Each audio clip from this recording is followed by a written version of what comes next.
You're sitting face to face with the world's richest man, and together you're about to hatch a plan that will change humanity forever. But there's a catch. One of you will betray the other, and the survivor will control the most powerful technology ever created. Tale of ambition, betrayal, and the battle for the future of artificial intelligence, where billion-dollar empires crumble within hours, where friends become enemies. At the dawn of one fine day, this man ruled the AI kingdom, but by nightfall, he lost everything he had built. But this story doesn't start there. It starts 8 years earlier with a handshake that would reshape our world. Alright, so welcome to the full breakdown video showing you guys how you can edit documentary videos with the help of AI. So the very first step that we have to do is to generate our scenes or the scenes description that we'll be using in order to actually generate the image prompts. So in order to do that, what you have to do is you need to open up your actual script. Once you open up your script, you need to actually copy a sentence which you can actually visually represent in just one image, because what I see most people tend to do, they actually copy one single whole paragraph and ask ChatGPT or any other AI to actually give you the scenes that you can use to generate the images. But rather than just using that, all you have to do, you need to actually do this manually, which is selecting the each sentences which you can show visually in just one single image prompt. This whole sentence, across from you sits the world's richest man. So you can see I can actually show this whole scene in just one single image, right? So make sure that you selected a sentence which you can show that scene in just one single image prompt. So what I'm going to do, I'm just going to copy this whole sentence, and then you can open up ChatGPT and then you can actually type out your prompt. So I'm going to say, and you can't just type it like this, but you need to actually use some of your creativity in this case as well. Okay, so as you guys can see, I've also added my own creativity into the scene, asking to actually make the room dark and not to include any distracting elements. So this is something you need to keep in mind. Make sure that you prompt out exactly what your figures are wearing, because AI cannot actually determine what type of an figure that you're going for or how the look that you want to have in your figure. So make sure that you type out when you're actually generating these scene descriptions. So once you've done that, paste the narrative or the sentence that you have copied from your script. Just copy that, and then we can move into my GPT. So you will be able to find this GPT down below, and then all you want to do, just type scene and then paste the scene description. So make sure that you type out, give the output in the 9 structure format at the end, and then just press on enter. So once you click on that, this GPT will give you a full 9 structure prompt which you can use to actually generate your images. So what we'll be doing, we'll be actually copying this whole entire prompt, and then we're going to be using a tool called OpenArt. So if you do not have a subscription in OpenArt AI, you can actually use the ChatGPT Sora model, because that's the exact same model which we'll be using inside of OpenArt to actually generate the images.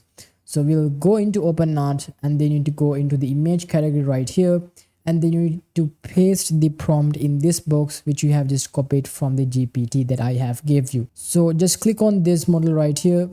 So click on the models and make sure that you have selected the GPT-1 model, because that's the exact same model that we'll be using in order to generate our images. I'm only using this model only into this context, because the type of images and the style that I'm generating will only gonna work using this model right here, which is a GPT image 1. So we can select that and then scroll down and make sure that you selected the size as landscape, and then the quality you can just leave it at medium. If you select high, it will cost you 200 credits. So we don't want that. We'll just select medium, because it will only cost you 60 credits for 2 generations. But in this case, we'll be going for 2 images. And after that, just click on create. Let me quickly show you some of the generations that I have generated using Sora. So you can see this looks really cool, as well as this one. So, you know, it's exactly the same type of outputs ChatGPT or Sora will give you, and it will be the same as the OpenArt generations as well. So you can see this looks pretty good in my opinion. So you can see it's really cool, really cinematic, and I think this is a really usable image that I can use inside my video. So once you actually generated these type of videos, the next thing that you've actually got to do, you need to actually expand this. So how exactly we're going to do that? You can click on this little button right here which says expand. So once you click on that, it will open up a new window, and inside the prompt you can type as, it is optional, but you can type out exactly what type of or how you want the actual expanded areas to look like. So I'm going to say, and then just click on this drop down right here which says aspect ratio, and make sure that you selected the 16:9 ratio. And after that you can select the number of images as 2, and then you can click on create. So as you guys can see, now this tool have actually generated the expanded version. So this looks really bad, but I do think this one will work in this case. But if you are not satisfied with the expanded version, you can, of course, regenerate these images.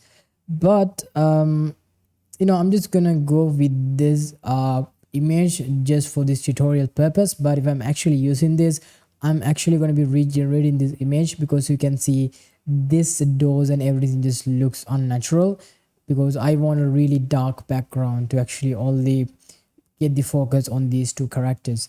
But in this case, I'm just going to go with this one. So once you actually selected your expanded version, just click on the select button right here.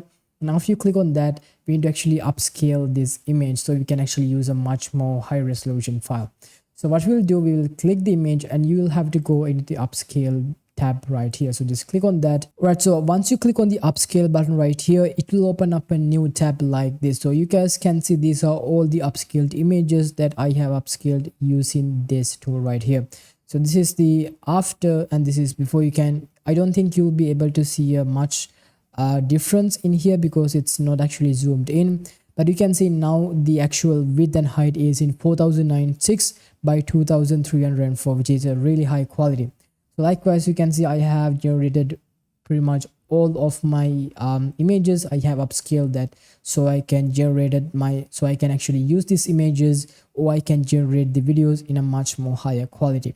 So that's basically it when it comes to actual image generations. We have generated the image using the GPT model, and then we have expanded the actual background, and then we also have upscaled our images to a much more higher quality.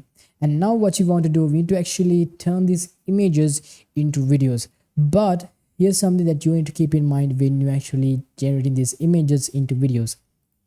In the description, you'll also get this Figma board or something like that. I don't know what to call it actually. So in here, I have left down the prompt structure, which you can use in order to kind of like structure your own prompt into your own styles and everything. So in here, I have laid down exactly what you need to include in your prompt. In your prompt, you need to make sure that you describe your character, whether it's a man, woman, or something like that. And then you also want to include how the character needs to look, whether the character is wearing a suit, a hat, whatever that may be, how the character needs to look. And also the environment of your image, the overall emotion of the image, the style, and also the scene elements, including the lighting. So when you're actually generating your images, make sure that you specifically highlight these parts that I have mentioned in red color. And then when it comes to actually generating our videos, we need to put our focus into the character movements and camera movements, because in this case, we are not basically using a text to video prompt. We are first generating the images, and then using that image, we are actually animate that using a video generating mode or a video generating tool. So that's something that you need to keep in mind when you're actually structuring your prompt. And another some important aspects that you need to keep in mind here is the colors of your characters, the clothes, whatever that may be, you need to mention the colors. And also the consistency of the character looks and textures, like if you're going for some kind of a metallic, shiny look for your characters, make sure that it is consistent throughout the whole body of the character. Or if you're going for object, whatever that may be, you need to make sure that the consistency of the looks and textures are same.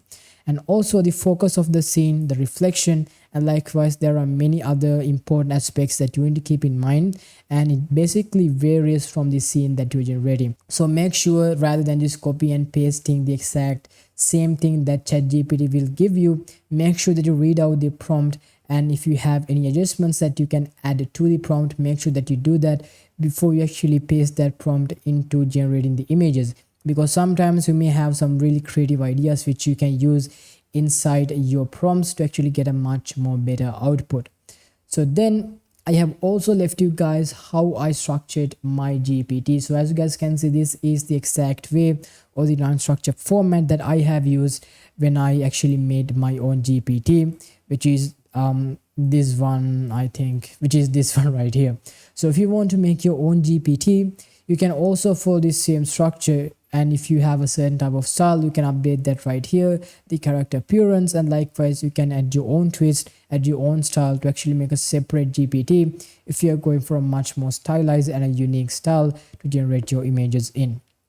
So now we can actually move into the video generating part. So when it comes to the video generating part, we are actually going to be using Midjourney and VO3, because in my opinion, Midjourney is pretty crazy when it comes to actually generating these images. So you can see these images at like these videos, sorry, excuse me, the actual videos looks really realistic and it's high quality, because now Midjourney supports HD video outputs, but it's only available in the $60 plan, which is the plan that I'm using right now. So you can see the outputs that Midjourney will give you is really high quality, and in my opinion, it's just really good, right? So I can show you some of the video generations that I have basically generated using Midjourney. This looks really cinematic, and it also looks really, you know, realistic, especially the character movements, the shadows and everything. So let me play that again so you can clearly see it looks really realistic, and that's why I just love using Midjourney for video generations. And if I show you guys another example of how this actually looks, the output, like these outputs right here, you can see it looks really realistic. The character movements, the camera movements are also really good, and that's why in my opinion I would also say that Midjourney is really cool when it comes to generating these videos, and it is also exported, or the output is in 720p format. But there's also a downside when it comes to generating videos inside of Midjourney. When you're generating the prompt inside of Midjourney, you need to make sure that you include the camera movement first, and then the character movements. And also another really important thing that you need to keep in mind here, if you click on this settings button right here, so I'm just going to drag and drop a simple image just to show you guys the settings. So if you click on this button right here, you can see we have some settings. So you can see first we have a setting for the mode. So standard mode is basically the mode which, so Midjourney will basically analyze how it can animate the image in their own creativity. So you can basically type out a really simple prompt and Midjourney will give you a really good output.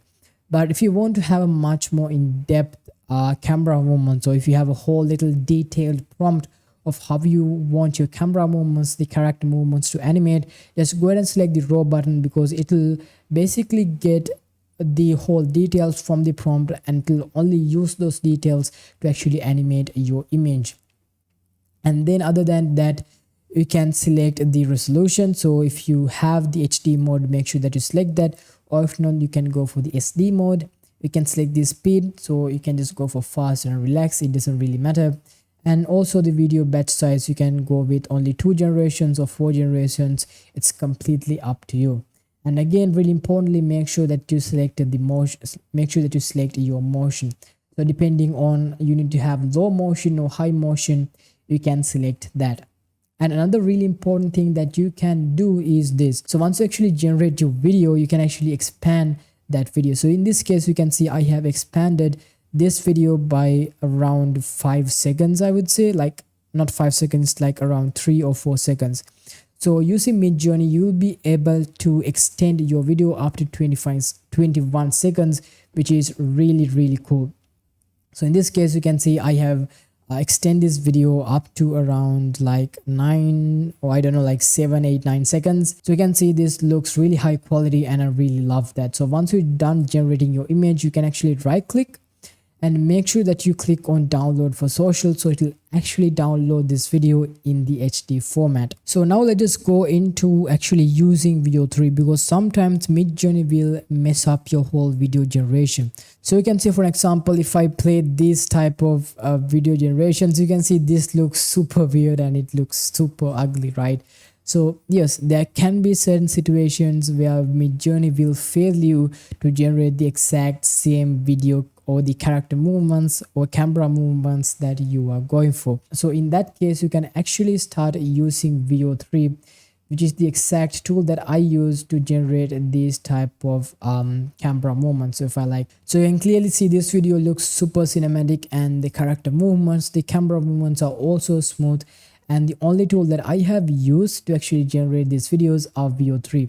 So again, depending on the scene and how you want to actually animate your image, you can select what is the tool that you're gonna go for. So I would say just first go ahead and use Midjourney, and if it actually fails you to give you the actual right type of video output, then you can switch back into VO3, and then you can start generating these videos. So for example, this video also looks really good, and it also just looks really high quality.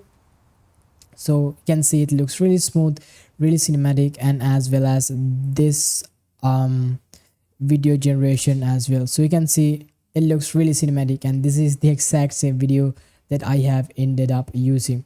So likewise, depending on the scene and depending on the video that you're going for, you can select which tool that you're gonna be using. So I would say the only two video models that I would recommend would be Midjourney and then the VO3. So once you actually generate your videos, the next thing is to actually import them inside of After Effects. So if you are really not satisfied with the quality of the videos, you can actually use CapCut. You can see inside of CapCut what I have did, I basically upscaled this video, make it much more detailed. So inside of CapCut, you can import the file, and if you go into video, you can scroll down and you can see there is an option to enhance the quality. And again, this is a paid feature which you'll only get if you're using the pro version. So if I zoom in, you can see this is after I enhance the quality, and if I like turn that off, you can see there's a clear difference. But in this case, since I have actually upscaled this when I exported this using VO3, there's not so much of a difference. But it also gives you the option to actually reduce the image or the video noise of your scene. So that actually plays really well. So if I like turn this off, you can see there are some type of noise in this video generation, but if I turn that on, you can see that noise is kind of disappeared. So there's a little bit of noise in these parts, but if I like turn that on, you can see that is disappeared. So again, if you want to actually make your videos to the highest quality, you can use the CapCut tool to actually enhance the quality and also to actually reduce the image or the video noise. All right, so once you're actually done generating your images and videos, then we can actually import that into After Effects, and then we can actually start animating them. So some tricks that I personally like to use when it comes to animating these type of still images and also animated videos is to actually give my own twist and my own look into these images. So if I open up this composition right here, so this looks really cinematic, and it just looks really cool, right? If I turn off all these like my effects and everything, this is how it actually looks. Let me turn everything off. So this is the before one, so it looks cinematic in some way, but if I like turn on everything, this looks much better.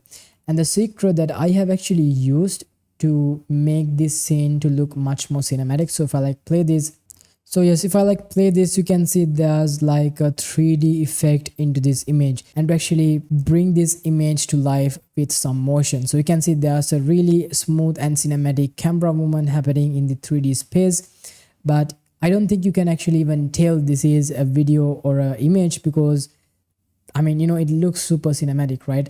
So the only thing that I have did to make this scene is to basically separate my subject and my background.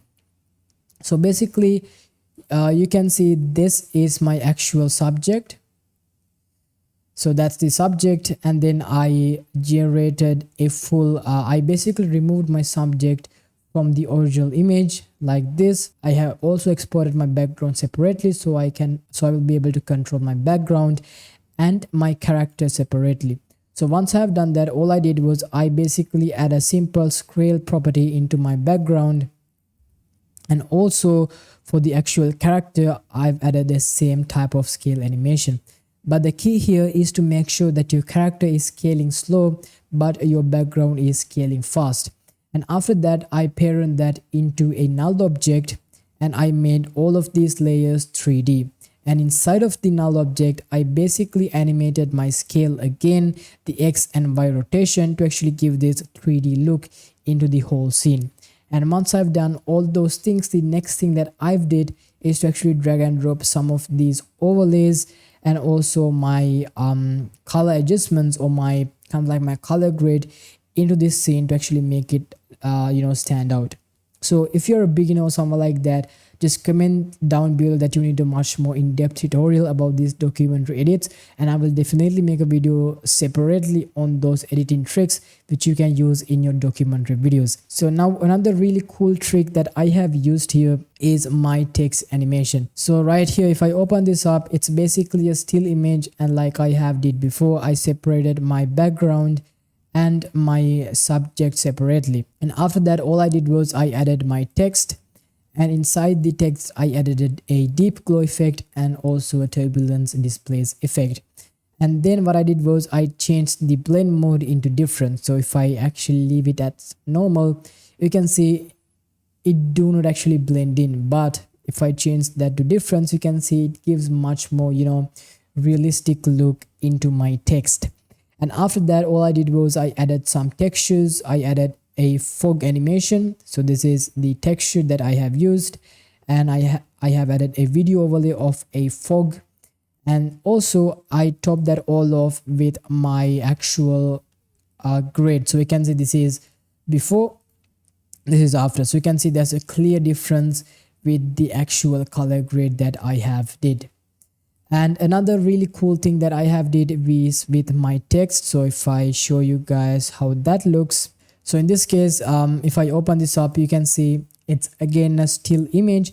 All I did was I separated my background and my subject, and I placed my text behind this. So really cool trick that I have did to actually give this reflection is I duplicated the text right here. So once you duplicated your text, all you want to do, you do just press R on your keyboard and change the Z rotation, or if you do not have, if your layer is not 3D, just change the rotation into 180 degrees. And then you need to right click on that, and once you actually rotated your text layer, you need to right click on that, click on transform, and make sure that is flipped horizontally. So this is before actually flipping it, and this is after I flipped it, because it just looks like actual reflection of the text. So once you added that, the next thing to add is a mask. So you can see I added a simple mask around the text, and then all you want to do, you want to increase the mask feather until you have really smoothened out edges like that. And then all you want to do, you need to add a fast box blur effect to make it like make it just blurred out, and then just reduce the opacity to around 36, or depending on the scene you can reduce the opacity. So that's how I made this really cool reflection of my text. So other than that, those are pretty much everything that I have did in order to make, or basically make, this intro, right? And all I did was, for these video generations, I topped that all off with my color grade. So this is before, this is after. So you can see there's again a really cool difference and a really clear-cut difference of the actual output. So again, depending on the scene and what type of an video that you're going for, you can change this. So yes, that's basically it for this video. And if you want to have a much more in-depth video on how I edited this documentary video, and also some other tricks that you can use when it comes to editing your own documentary video, make sure that you comment that down, and I will see you guys on that video, and bye bye.